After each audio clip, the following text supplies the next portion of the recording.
Assalamualaikum warahmatullahi wabarakatuh. Kami dari kelompok 6 ingin mempresentasikan tentang integritas agama dan filsafat. Sebelum mempresentasikan, kami akan memperkenalkan nama kelompok 6. Yang pertama, Diva Naila Putri 20200 1500 148. Yang kedua, Aisyah Maharani 20200 1500 174. Yang ketiga, Muhammad Dafasa Hendra 20200 1500 185. Dan yang terakhir, saya sendiri dengan Rifki Hairunisa 20200 1500 202. Di dalam integritas agama ini, kita ada 3 penjelasan. Yang pertama itu tentang hakikat agama, yang kedua itu perbedaan agama dan filsafat, yang ketiga itu integritas agama, filsafat, pengetahuan, dan ilmu pengetahuan.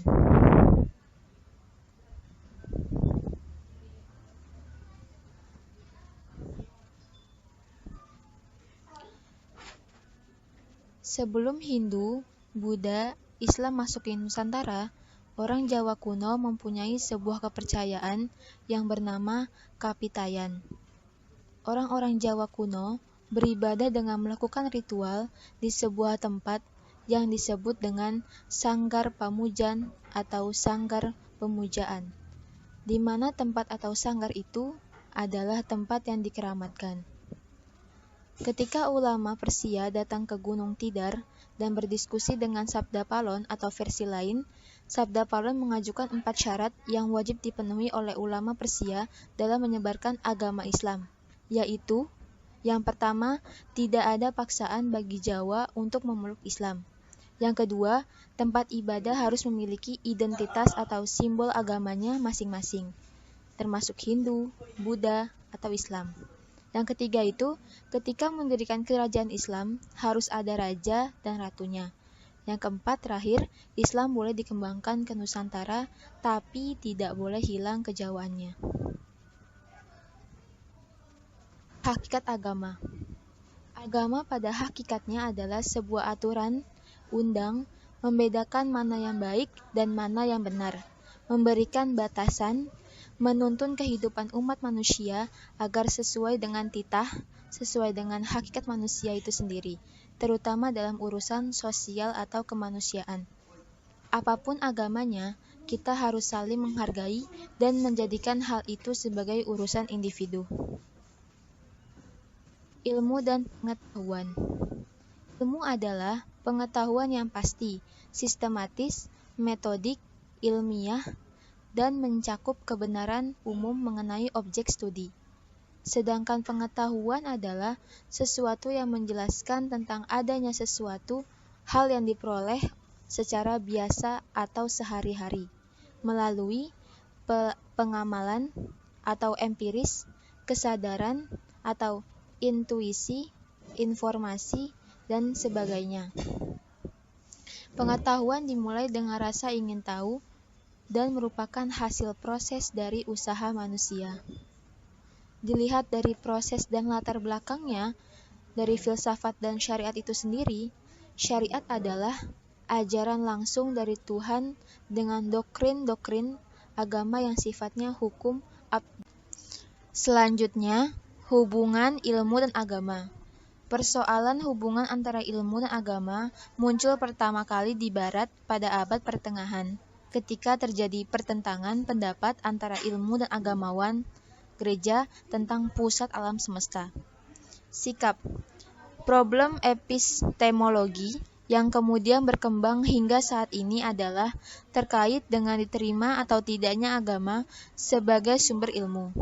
Pada akhirnya, mereka mengambil beberapa sikap, yaitu yang pertama, upaya memisahkan ilmu dan agama yang dilakukan oleh sekularisme. Yang kedua, upaya menggantikan agama dengan ilmu yang dilakukan oleh saintisme. Dan yang ketiga, upaya untuk menyatukan ilmu dan agama yang dilakukan oleh integralisme. Menurut ilmuwan, Ilmuwan berpandangan bahwa pusat alam semesta adalah matahari, heliosentris, sedangkan agamawan berpandangan bahwa pusat tersebut adalah bumi, geosentris.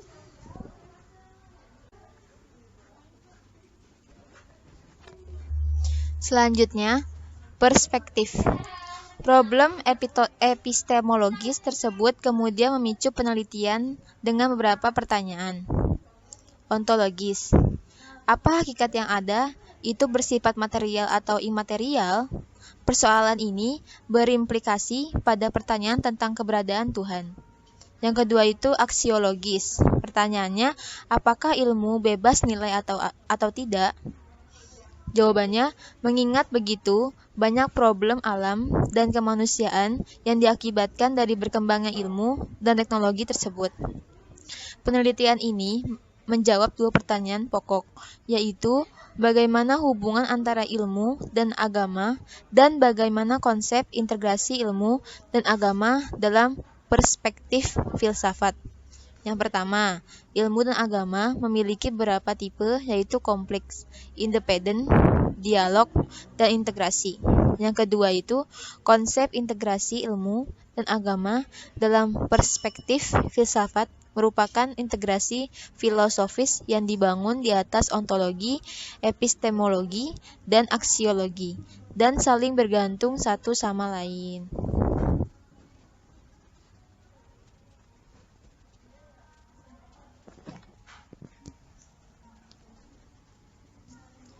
Selanjutnya, kita akan membahas tentang ilmu dan agama. Secara epistemologis, hubungan ilmu dan agama bersifat integratif, komplementer, yaitu seluruh metode yang diterapkan dalam ilmu dan agama, yaitu panca indera, rasio, intuisi, dan wahyu, secara sinergis diterapkan dalam menemukan kebenaran. Secara aksiologis, hubungan ilmu dan agama bersifat integratif, kualitatif, artinya seluruh nilai, kebenaran, kebaikan, keindahan, dan keilahian saling mengkualifikasi satu dengan yang lain. Ilmu tidak bebas nilai. Ilmu tidak hanya berhubungan dengan nilai kebenaran, tetapi juga dengan nilai kebaikan, keindahan, dan keilahian. Filsafat. Dalam wacana filsafat, manusia selalu berambisi untuk bisa menjangkau dan seolah ingin merangkum realitas secara keseluruhan. Tapi, di balik ambisi yang menggebu-gebu, itu manusia harus realistis dan rasional, sebab manusia adalah makhluk yang serba terbatas dalam segala sesuatu, khususnya dunia panca indera. Filsafat adalah pisau atau analisis yang tajam. Ia bisa bermakna atau bisa bermanfaat, tapi juga tidak bergantung pada tujuan penggunaannya. Karena filsafat hanyalah sebuah alat yang tidak bisa kita selalu benarkan. Agama pada umumnya dibagi menjadi tiga. Yang pertama itu ada sistem credo atau tata keimanan atau tata keyakinan atas adanya sesuatu yang mutlak di luar manusia. Yang kedua ada satu sistem norma atau kaidah yang mengatur hubungan manusia dengan manusia dan alam lainnya sesuai dan sejalan dengan tata keimanan dan tata peribadahan.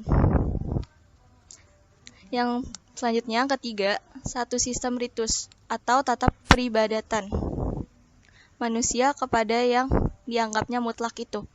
Jadi, filsafat adalah hasil daya upaya manusia dengan akal budinya untuk memahami atau mendalami atau menyelami secara radikal dan integral hakikat yang ada, yaitu pertama, hakikat Tuhan, yang kedua, hakikat alam semesta, dan yang ketiga, hakikat manusia, serta sikap manusia, termasuk sebagai konsekuensi daripada pemahamannya tersebut.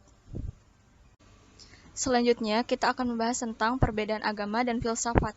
Yang pertama, agama selalu bermuara pada ke satu titik, yaitu Tuhan, sedangkan filsafat membahas kebanyakan pendapat, pandangan, dan lain-lain. Yang kedua, filsafat adalah alat, maka semua sebenarnya bermula dari niat dan tujuan apa manusia menggunakan filsafat. Yang ketiga, kebenaran agama bersifat hakiki atau tidak berubah, sedangkan filsafat bersifat relatif atau berubah-ubah dari waktu ke waktu dan spekulatif. Yang keempat, agama mengikuti sudut pandang Tuhan dan filsafat mengikuti sudut pandang pada manusia. Yang kelima, agama berawal dari keyakinan, sedangkan filsafat berawal dari mempertanyakan sesuatu. Menurut ahli filsafat diwajibkan pula oleh Al-Quran agar manusia dapat mengagumi karya Tuhan dalam persada dunia. Sedangkan menurut Aristoteles mengatakan filsafat ada ilmu pengetahuan yang meliputi kebenaran yang di dalamnya terkandung ilmu-ilmu metafisika, logika, retorika, etika, ekonomi, politik, dan estetika.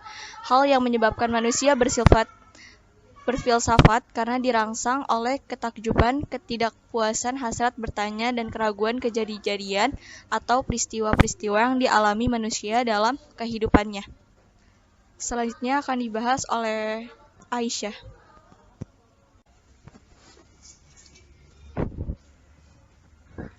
Karakteristik filsafat. Yang pertama, sifat menyeluruh. Artinya, seorang ilmuwan tidak puas lagi mengenal ilmu hanya dari segi pandang ilmu sendiri, tetapi melihat hakikat ilmu dalam konstelasi pengetahuan yang lainnya. Yang kedua, sifat mendasar. Artinya, bahwa seorang yang berpikir filsafat tidak sekadar melihat ke atas, tetapi juga mampu membongkar tempat berpijak secara fundamental. Yang ketiga, sifat spekulatif. Artinya, bahwa untuk dapat mengambil suatu kebenaran, kita perlu spekulasi.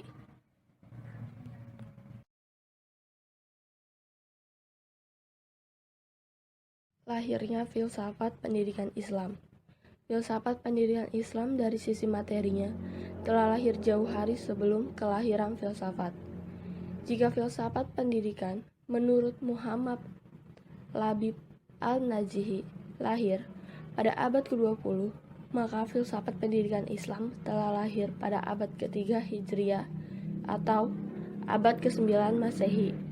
Hal itu ditandai dengan lahirnya karya Ibnu Syahnun pada 256 Hijriah yang berjudul Adabu al-Mu'allimin dan karya Al-Kubisi pada 324 sampai 403 Hijriah atau 936 sampai 1012 Masehi.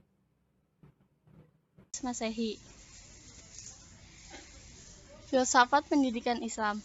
Filsafat pendidikan Islam sebagai tambahan untuk menguatkan ilmu pendidikan Islam. Sementara, jika dalam filsafat pendidikan Islam terdapat ilmu pendidikan Islam. Sementara, jika dalam filsafat pendidikan Islam terdapat ilmu pendidikan Islam membantu memahami filsafat pendidikan Islam. Bahasa Al-Quran disebutkan dalam Al-Mabahis fi Ulum Al-Quran, mana Khalil Al-Quran adalah bahasa Arab terdiri dari 7 macam, yaitu Arab Quraisy, Fuzail, Syakif, Hawazin, Kinanana, Tamim, dan Yaman.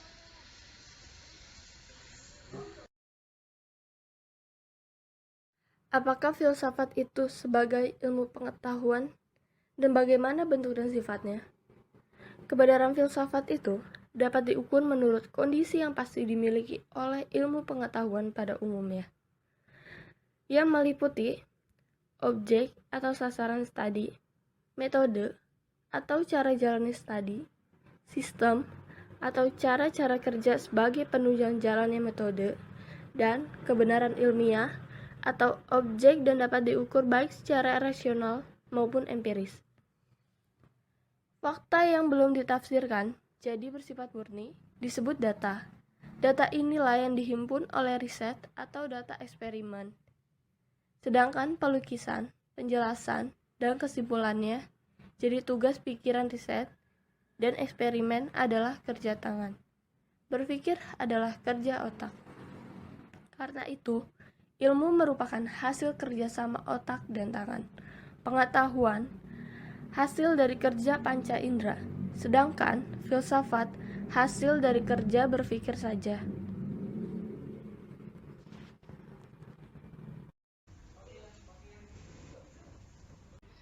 Dalam filsafat agama, pembahasan ditujukan kepada dasar setiap agama. Pembahasan teologi ditujukan pada dasar-dasar agama tertentu. Dengan demikian, terdapatlah teologi Islam, teologi Kristen, teologi Yahudi, dan sebagainya. Ilmu lebih menekankan kebenaran yang bersifat logis dan objektif. Filsafat bersifat radikal dan subjektif. Ilmu bisa berjalan, mengadakan penelitian, selama objeknya sudah dapat diindera, dianalisis, dan dieksperimen. Maka berhentilah ilmu sampai di situ. Sedangkan filsafat justru mulai bekerja ketika ilmu sudah tidak bisa berbicara apa-apa tentang suatu subjek.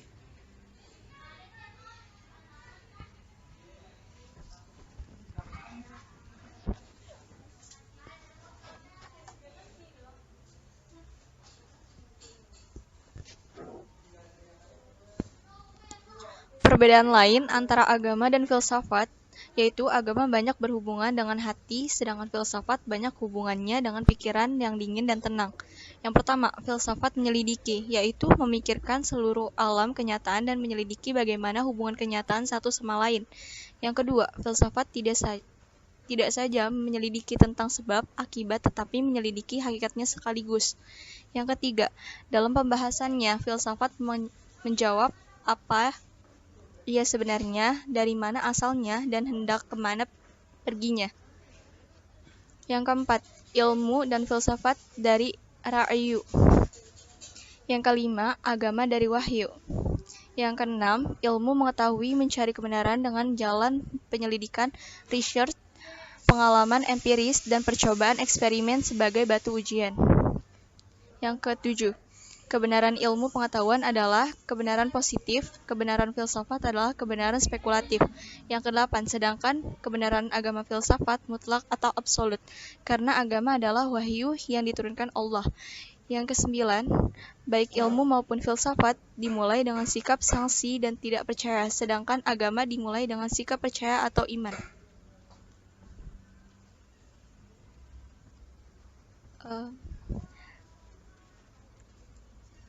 Einstein. Saya berpendapat bahwa semua spekulasi yang benar dalam dunia sains bersumber dari rasa religius yang dalam, dan tanpa perasaan tersebut spekulasi itu tidak akan menghasilkan apa-apa. Sebuah hubungan sebagaimana yang tergambar dalam metaforanya, yaitu sains tanpa agama lumpuh, agama tanpa sains buta. Kesimpulan, secara epistemologis, hubungan ilmu dan agama bersifat integratif komplementer, yaitu seluruh metode yang diterapkan dalam ilmu dan agama, yang termasuk panca indera, rasio, intuisi, dan wahyu. Secara aksiologis, hubungan ilmu dan agama bersifat integratif kualifikatif.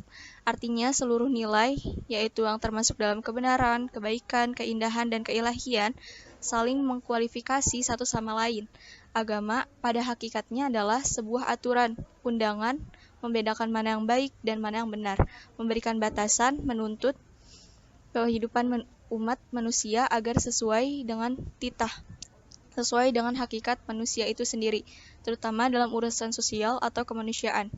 Apapun agama serta kepercayaan yang kamu yakini, biarkan itu menjadi urusan individu. Kamu sama sekali tidak berhak menghakimi apa yang sudah saya yakini, baik agama maupun filsafat, ada pada satu ruang dan waktu yang sama, atau ada pada realitas yang sama dan menafsirkan realitas yang sama. Agama mengikuti sudut pandang Tuhan dan filsafat mengikuti sudut pandang manusia.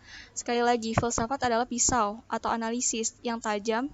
Ia bisa bermakna atau bisa bermanfaat, tapi bisa juga tidak, bergantung untuk tujuan apa kita menggunakan. Siapa yang menganggap filsafat sebagai ibu atau muara kebenaran, maka ia telah salah dalam melihatnya.